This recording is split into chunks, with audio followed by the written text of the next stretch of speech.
Hello everyone, good afternoon. তোমরা সবাই কেমন আছো? আশা করি ভালোই আছো। এই যে আমাদের লিলি আজকে একদম উদাস, কারণ ওর দিদি চলে গেছে এক্সাম দিতে আর ও বসে আছে। ওর জন্য কখন আসবে, ওর আজকে কিছুই ভাল লাগছে না।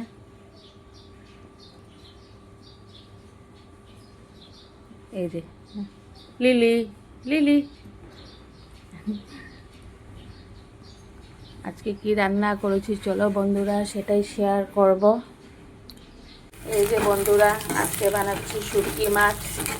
আর আমার তো সপ্তাহে একদিন শুটকি মাছ লাগেই, আমার অনেক ভালো লাগে। আজকে শুটকি মাছ বানাবো, কালকে আর বাজার টাজার হবে সানডেতে। এটা এটা লইট্টা শুটকি, আর এটা শিম দিয়ে বানাবো আমি। এই যে শিমকে কেটে ধুয়ে রেখেছি এরকমভাবে, শুকনো শুকনো বানাবো আমি। এখন শিমগুলো দিয়ে দেব।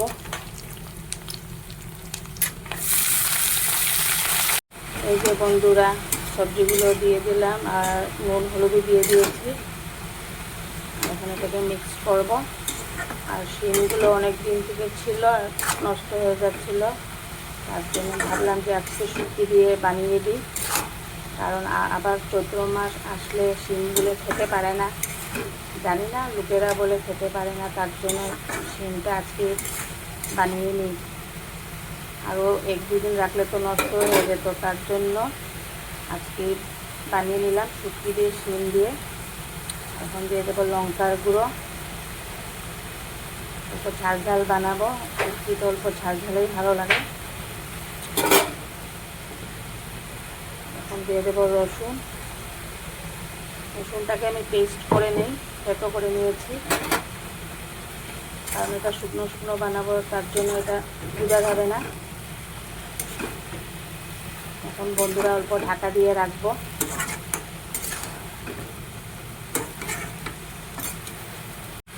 এই যে বন্ধুরা, এখন দিয়ে দেবো আমি কাঁচা লঙ্কা অল্প ঝালের জন্য, আর একটা শীতল মাছ দেবো, একটা বেশি না, একটা দেবো, সেন্ট ভালো আসে।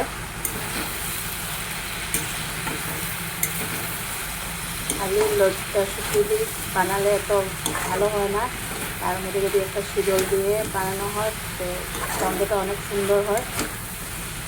বন্ধুরা এইভাবে বানিয়ে খেলে দারুণ টেস্টি হয়।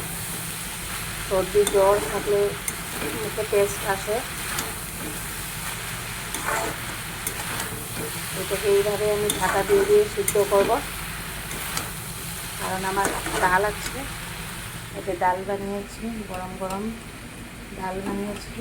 আর এটা কালকে ছিল সজনা ডাঁটা, আর ফ্রিজে অল্প পনিরও রয়ে গেছে।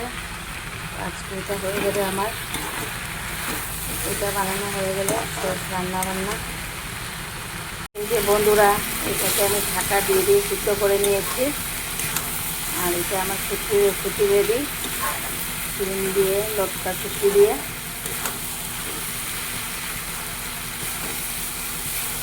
এখন মেয়েও চলে আসছে কলেজ থেকে, এখন ওকে খাওয়া দাওয়া দিই বন্ধুরা। আজকের জন্য ভিডিওটি এটুকু ছিল, কালকে আবার দেখা হবে। Tata, bye bye.